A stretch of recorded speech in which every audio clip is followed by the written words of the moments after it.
할렐루야로 우리 인사하실까요? 할렐루야. 네, 제 이름으로 축복합니다. 네. 우리 새벽기도 동역자들이 몇 분 더 계시는데 몸을 조금 더 건강이 회복돼야 나오실 것 같아요. 우리 이현옥 권사님도 또 건강이 좀 더 회복돼서 나오시면 좋겠고, 우리 김상합 권사님도 몇 주 감기로 고생하셨죠?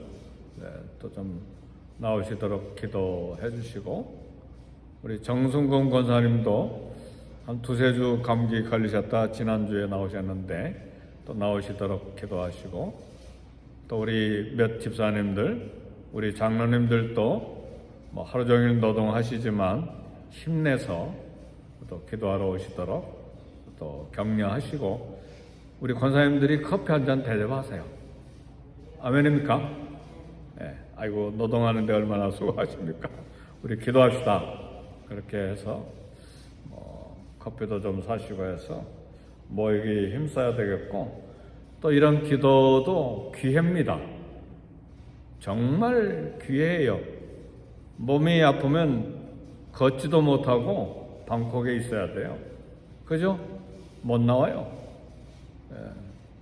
그리고 또 방콕에 있으면 근육이 다 빠져버리니까 생명이 단축되죠. 그렇죠? 네, 그러니까 걸을 수 있을 때, 또 보고 듣고 힘 있을 때 또 봉사도 하고 기도도 하고 섬기는 것입니다. 물질도 역시 마찬가지예요. 있을 때 돕는 것이지 생명이 끝나면 그거 1달러도 못 쓰고 그냥 가버립니다. 그죠? 제가 미국에 있다는 것 때문에 저 가난하잖아요. 여러분이 나 가난한 거 아시잖아요. 미국에서 목회한다는 것 때문에 한국에서나 선교지에서 도와달라는 소식이 가끔 와요. 그리고 또 뭐 멕시코나 브라질이나 또 지난번에 콜롬비아나 또 이렇게 가면 저를 봐요, 이렇게. 그러니까 빈손으로 못 가죠. 근데 감사한 건, 정말 감사한 건데, 여기저기서 하나님이 또 사람을 통해서 돈을 주세요. 막 아낌없이 다 주고 오죠.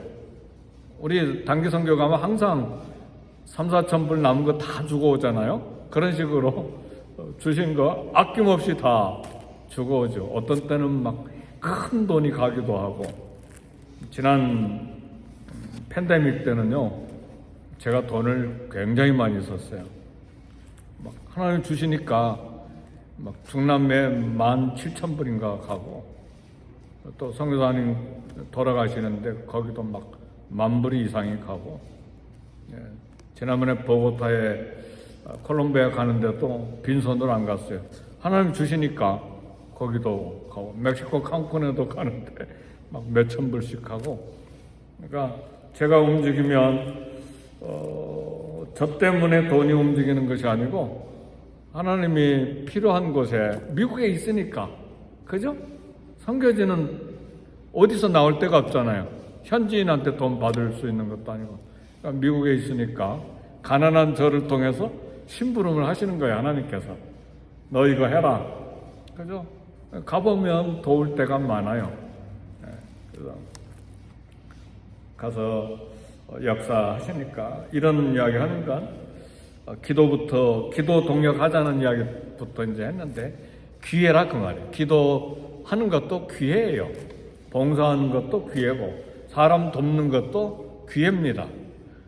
제가 은퇴하면 누가 저를 통해서 일하겠어요?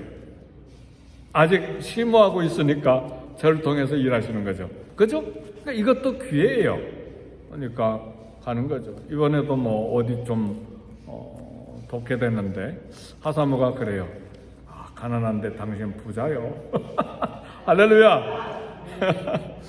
하나님이 하시는 일이지 제가 어디가 있어요. 저는 매번 부족하게 사는데, 그래서 우리 하나님 앞에 아직 걸을 수 있을 때 같이 기도하고, 힘 있을 때 봉사하고, 또 우리에게 손에 물질이 있을 때 여기저기 덮고 또 하나님은 어디에 쓰시기를 원하시는가. 그래서 사역자가 움직일 때는 들여다보는 거예요. 뭐하러 가나? 그냥 놀러 가나? 사역하러 가나? 그거 다 점검해야 돼요. 그렇잖아요? 그래야 또 잘 도울 수 있는 것이니까. 그래서 왜 이런 서론을 길게 이야기했냐면 나사렛 동네 사람들 얼마나 귀해요. 나사렛이 어디죠? 예수님 고향이잖아요. 예수님 30년 동안 거기서 목수 일하시고 동네 사람들 다 알잖아요. 그죠? 예수님이 가버나움에서 사역을 하시고 나사렛에 이제 고향으로 가시는데 그게 오늘 1절이에요. 마가복음 6장 1절. 예수께서 거기를 떠나사 고향으로 가시니 제자들도 따르니라. 고향이 그 나사렛이라 그 말이에요. 나사렛은 어디가 있느냐면 가버나움에서 한 50km 정도 떨어져 있어요. 50km면 자동차로 한 20-30분이면 갈 수 있는 거리잖아요. 가까운 거리죠. 근데 예수님이 제자들과 함께 나사렛 고향에 가셨는데 옛날엔 조그만 촌동네였겠죠. 이번에 이스라엘 가서 가버나움 옆에 갈릴리 지방에 큰 갈릴리 지방에 가버나움이 이제 갈릴리 바다에 딱 붙어 있는 도시고 나사렛은 좀 멀리 떨어져 있는데 가서 보니까 옛날 시골 동네가 아니고 한 40만 명이 산대요. 그리고 뭐 콘크리트로 다 벽돌집이 다 지어져 있고 특이한 곳에 갔는데 예수님을 배척하고 예수님이 당신이 그리스도임을 이렇게 이야기하시니까 나사렛 사람들이 예수님을 붙잡아가지고 낭떠러지기 산 위에 동네가 있었으니까 낭떠러지기 있는 데까지 끌고 가서 밀쳐 떨어뜨리려고 하는데 그 산 꼭대기에 올라갔어요. 내려다 보니까 저 아래 낭떠러지 보이는데 막 돌이 얼마나 많은지 거기에 밀쳐 떨어뜨렸으면 예수님 막 몸이 다 뼈가 부서져서 죽으셨을 것 같아요. 근데 그 피해서 나오시죠. 지금 그 일이 어디에서 일어났냐? 나사렛에서 일어났다 그 말이에요. 가버나움에서 조금 전에 혈루병 든 여인을 고치시고 야이로의 죽은 딸을 살리시는 놀라운 기적을 일으키시고 이제는 고향 나사렛을 방문하시는데 오랜만에 공적인 사역을 이제 가버나움에서 제2의 고향으로 삼고 거기를 전도 본부로 삼고 거기서 이제 사마리아로 예루살렘으로 왔다 갔다 하시면서 계속 3년 반 사역하셨는데 이제는 오랜만에 가버나움에서 아마 마지막으로 나사렛 동네 가시는 것 같아요. 이후로는 이제 예수님께서 계속 이제 가버나움 사역, 갈릴리 사역, 사마리아 사역, 예루살렘 사역으로 이제 끝나시니까요. 오랜만에 고향 가니까 얼마나 마음이 또 고향 사람도 또 전도해야 되니까 그죠? 아마 마음이 부풀었을 거예요. 저 여러분들이 한국에 고향에 가면 마음이 부풀잖아요. 오랜만에 가면 전 브라질에 가면 마음이 부풀러요. 고향이니까. 네, 그렇게 가셨는데 보니까 나사렛 사람들이 예수님을 믿지 않고 배척했어요. 마가복음 6장 3절 보니까 이 사람이 마리아의 아들 목수가 아니냐? 야고보와 요셉과 유다와 시몬의 형제가 아니냐? 그 너희들이 우리와 함께 여기 있지 아니하냐? 하고 예수를 어떻게 했다고 그랬어요? 배척했다 그랬습니다. 왜 이랬는가? 이게 이제 오늘 우리 아침에 새벽에 생각할 부분입니다. 나사렛 사람들, 고향 사람들이 예수님 육체적인 배경을 잘 알고 있었어요. 마리아가 예수님만 이렇게 잉태하고 난 것이 아니고 예수님 다음에 동생들을 많이 낳았어요. 야고보, 요셉, 유다, 시몬을 낳았고 누이들을 낳았다고 하는 거 보니까 여동생들도 몇 명이 있었어요. 그러니까 동생들이 6, 7명이 넘었던 것 같아요. 그죠? 이렇게 많이 낳았는데 그들이 우리와 함께 있지 아니하냐? 그러니까 1절에서는 3절에 말의 아들 목수가 아니냐? 직업까지 다 알고 있었어요. 가족 배경도 알고 직업 배경도 다 알고 있었어요. 네, 사랑하는 성도 여러분, 세상의 모든 정보 지식들이 있지만 그것들이 진리로 인도하지 않는다는 사실이에요. 그 중에 바른 정보, 바른 지식도 있어서 우리에게 지혜를 주기도 하지만 그것들이 생명을 주는 지혜로, 생명을 주는 지식으로 우리를 인도하지 않는다는 사실이에요. 동네 사람들 예수님 알고 있잖아요. 가족관계 다 알고 무슨 직업을 가지고 30년간 살았는지 다 아는데 예수님을 배척하고 있잖아요. 그리고 가버나움에서 어마어마한 죽은 사람도 살리고 12년 동안 혈류증 든 여인도 고쳐주시고 막 많은 수많은 기적을 베푼 것을 왜 나사렛에서 못 알겠어요? 다 들었죠? 50km밖에 안 떨어져 있는데, 그죠? 그 시골 동네에서 뭐 큰 물건 살라고 하면 가버나움 도시로 안 갔겠어요? 그죠? 우리도 시골에서 사는데 뭐 큰 거 살려면 도시로 가잖아요. 그렇죠? 저도 시골 동네에서 저희 고향이 남원이거든요. 남원까지 가서 물건 사고 구경도 하고 먹을 것도 사 먹고 짜장도 사 먹고 그렇게 하잖아요. 그러니까 왔다 갔다 하면서 얼마나 예수님에 대해서 많이 들었겠어요. 안 믿었다 그 말이에요. 안 믿었다. 고향 사람, 우리 주님이 하신 유명한 말씀이 있죠. 선자가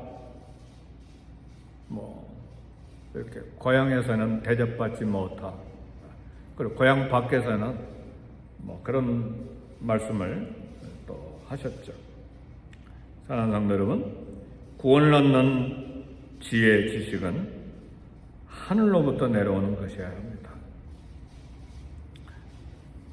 땅의 것들과 세상 것들과 그리고 마귀적인 것은 야고보서의 말씀 보니까 땅의 것들은 시기, 질투, 다툼, 요란, 악 그랬어요.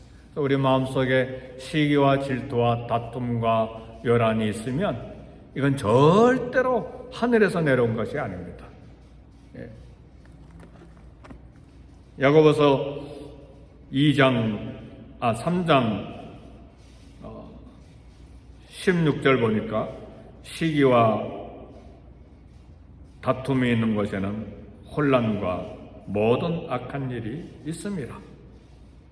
이런 지혜는 위로부터 내려온 것이 아니요 땅의 것이요 정욕의 것이요 귀신의 것입니다. 그래서 우리 마음속에 일어나는 시기, 질투, 다툼, 요란 이런 것들은 혼란, 모든 악함 이런 것들은 땅의 것, 정욕의 것, 귀신의 것이에요. 오직 위로부터 난 지혜는 야고보서 3장 17절에요. 첫째는 성결하고 다음에는 화평하고 관용하고 그리고 양순하며 또 공률과 선한 열매가 가득하고 편견과 거짓이 없나니 화평케 하는 자들은 화평으로 심어 의의 열매를 거두느니라. 그래서 우리 마음속에 또 주변에 일어나는 시기와 다툼과 열한과 악독은 절대로 하나님에게서 나온 것이 아닌 것 아시고 그걸 위해서 우리 마음속에 일어났다면 하나님께 기도해야 될 것이고 이웃에게서 그런 일이 있었다면 우리는 중보기도 해야 됩니다. 하늘에서 내려온 절대적인 하나님의 것, 성령의 것, 우리 예수님이 주신 것은 성결, 화평, 그리고 관용, 양순, 공률 이런 것들입니다. 근데 나사렛 사람들이 예수님을 배척하고 죽이려고 했던 건 뭡니까? 땅의 것이요 세상적이요 마귀적인 것이라 그 말이죠. 예수님을 받아들이지 못하는 것입니다. 우리는 천국으로 인도하는 지혜, 성령을 통해서 또 말씀을 통해서 주신다는 것을 기억해야 됩니다. 에베소 1장 17절에 보니까 우리 주 예수 그리스도의 하나님 영광의 아버지께서 지혜와 계시의 정신을 너에게 주사 하나님을 알게 하시고 그랬어요. 그러니까 하나님을 알게 하는 지식은 영광의 아버지께서, 그리스도의 하나님 영광의 아버지께서 지혜를 주신다 그 말이에요. 계시의 정신을 주셔서 하나님을 알게 하시고, 이게 에베소 교회를 향한 사도 바울의 기도였어요.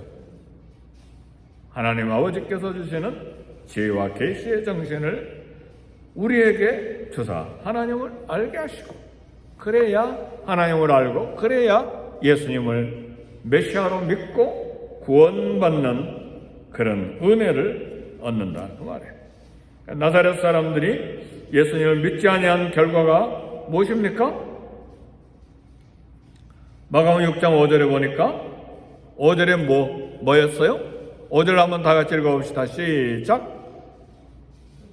거기서는 아무 권능도 행하실 수 없어 다만 소수의 병자에게 안수하여 고치실 뿐이었고, 4절에서는 선지자가 예수님을 말해요. 자기 고향과 자기 친척과 자기 집 외에서는 존경을 받지 못함이 없느니라. 그러니까 고향과 자기 친척과 자기 집에서는 존경을 받지 못하고 가족 밖에서 존경을 받는다. 그런데 나사렛 사람들은 예수님을 배척해버리니까 아무 권능도 행하실 수가 없게 됐다는 말이에요. 소수의 병자에게만 안수했다. 다시 말하면 우리 하나님께서 은혜를 나사렛 동네에 베풀어 주실 기회를 주셨는데 기회를 잃어버린 거예요. 그래서 서론적으로 말씀드린 거예요. 기회가 올 때에 믿고 행하고 봉사하고 하나님을 섬겨라. 기회가 언제 오는 것이 늘 오는 것이 아니기 때문에 나사렛 동네 사람들은 기회를 잃어버린 거예요. 엄청난 병자들도 고침을 받고 기적도 체험하고 그럴 수 있었을 텐데 그걸 다 놓쳐버린 거죠. 소수의 병자에게만 안수해서 고치실 뿐이었다. 마태복음 13장 56절에 보면 저희의 믿지 않음을 인하여 거기서 많은 능력을 행치 아니하시니라 그랬어요. 그리고 누가복음 4장 29절에 보면 동네 밖 산 낭떠러지기로 밀쳐 떨어뜨리라고 했다 그랬어요. 이게 복음서에 나타난 나사렛 동네 사람들의 예수님을 향한 배척입니다. 주님이 능력을 행치 아니하신 것은 은혜 받을 준비가 되어 있지 않았기 때문에 그래요. 그러므로 은혜 주시지 않는다고 불평하기 전에 하나님의 은혜를 받는 마음을 준비해야 합니다. 겸손한 마음, 주님을 간절히 사모하는 마음, 우리 자신을 살펴서 하나님의 은혜를 사모하는 마음을 가져야 됩니다. 예수님 능력 많이 베푸신 가버나움이나 아니면 능력 베푸시지 아니하신 나사렛이나 예수님은 어제나 오늘이나 어떤 장소에서나 똑같은 능력을 가지신 하나님이시죠. 그렇죠? 근데 가버나움에서는 능력을 많이 베푸시고 나사렛에는 능력을 베푸지 아니하신 건 누구 탓입니까? 우리 예수님 능력이 부족해서 그렇습니까? 아니요. 준비된 은혜를 받을 준비된 마음이 있느냐 없느냐예요. 가버나움은 왜 능력이 그렇게 많이 베풀어졌어요? 혈루병 들은 여인이 12년 동안 고생하다가 예수님 만나기를 간절히 소원했잖아요. 생명을 걸고 주님 붙잡았잖아요. 회당장 야이로도 죽어가는 딸 고치기 위해서 막 예수님 앞에 아예 무릎 꿇고 엎드려서 막 빌었잖아요. 그렇게 간절히 구하니까 준비된 은혜를 받을 준비를 하는 마음을 갖고 있으니까 우리 주님이 가버나움에서 능력을 베풀어 주셨지만 나사렛에서는 배척하고 그 형제들, 가족들, 직업 우리가 다 안다. 배척하고 오히려 죽이려고 하고 그러니까 능력을 베푸시지 못한 것이죠. 사도 베드로는 말했습니다. 교만한 자는 하나님이 대적하시지만 겸손한 자에게 은혜를 베푸신다. 그렇습니다. 마태복음의 산상수훈에 보면 심령이 가난한 자는 천국이 저희 것이며 심령이 가난한 자는 복이 있나니 천국이 저희 것이며 의에 줄이고 목마른 자는 복이 있나니 저희가 배부름을 얻을 것이며 마음이 정결한 자는 복이 있나니 저희가 하나님을 볼 것이며 우리에게 은혜 받을 마음이 필요하다 그 말이죠. 가난한 마음입니까? 늘 겸손해야 돼요. 우리는 아무것도 안 해요. 오늘 새벽에 깨닫는 것 중에 하나가 뭐냐면 하나님이 순식간에 믿는 마음을 우리에게 빼앗아 가시거나 우리를 외면하시면 그야말로 영적인 절망에 떨어질 수밖에 없다. 용기는커녕 살 의지조차도 없다. 아침에 잠깐 생각하는 거예요. 실제로 그래요. 오늘 기도 나오셨습니까? 하나님 은혜를 주셨어요. 은혜로. 아멘 할렐루야. 그래서 기도하러 오신 거예요. 그래서 믿고 간구하기 위해서 주님 앞에 나온 거예요. 이건 내 의가 아니에요. 우리의 대단한 믿음이 아니에요. 하나님의 은혜입니다. 목사이고 선교사이지만 하나님이 순식간에 우리를 외면하시거나 믿음을 안 주시면 하나님께 구할 마음도 생기지 않고 절망 속에서 어두운 영적인 곳에서 헤맬 수밖에 없어요. 그래서 우리는 교회를 위해서 기도해야 돼요. 저 사람 왜 기도 안 나와? 그게 아니라 하나님 은혜 주셔야 기도 나오는 거예요. 은혜 안 주시면 기도할 마음조차 없으니까 저 사람 왜 봉사 안 해? 하나님이 뜨거운 마음 주셔야 봉사하는 것이지 억지로 시킬 수 있는 게 아니에요. 저 사람 왜 저렇게 못해? 하나님 은혜 주셔야 커피도 사고 밥도 사고 봉사도 하고 물질 봉사도 하고 육체적인 봉사 시간 하는 거예요. 그렇죠? 저 사람 할 것 같은데 왜 안 하지? 하나님 은혜 주셔야 일어나서 열심을 내서 하는 거예요. 모두 다 하나님의 은혜입니다. 그래서 우리는 늘 겸손해야 돼요. 겸손한 자에게 하나님의 은혜를 베푸시는 것입니다. 믿음이 없이는 기쁘시게 못하나니 하나님께 나아간 자는 반드시 그가 계신 것과 또한 그가 자기를 찾는 자들에게 상 주시는 이심을 믿어야 할지니라. 믿음을 주시도록 늘 기도해야 됩니다. 나사렛 고향 사람들의 지식 정보는 사실이었지만 믿음이 없었어요. 가버나움 사람들 중에 간절히 은혜를 사모하는 사람들에게 기적과 은혜가 쏟아져 내린 것입니다. 하나님은 마음이 준비된 자에게 은혜 베푸시고 능력을 베풀어 주십니다.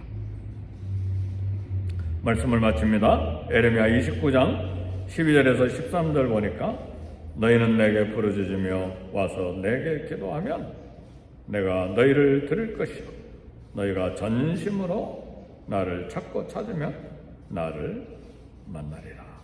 오늘 새벽에 믿음으로 하나님께 나오셨으므로 믿음으로 기도하고 믿음으로 은혜를 체험하고 간증할 수 있기를 제 이름으로 축복합니다. 기도하십시다. 기도하실 때 하나님의 우리 교회에 성령의 충만을 주시고 온 교회 성도님들이 말씀과 성령으로 충만해서 기도하고 전도하고 선교하고 주님을 뜨겁게 사랑하는 믿음의 사람들이 되게 해 주옵소서. 그리고 선교사님들을 위해서 기도해 주시고 부족한 담임 목사를 위해서도 끊임없이 기도해 주시고 우리 가정과 직장과 일터를 위해서 우리 함께 기도하십시다.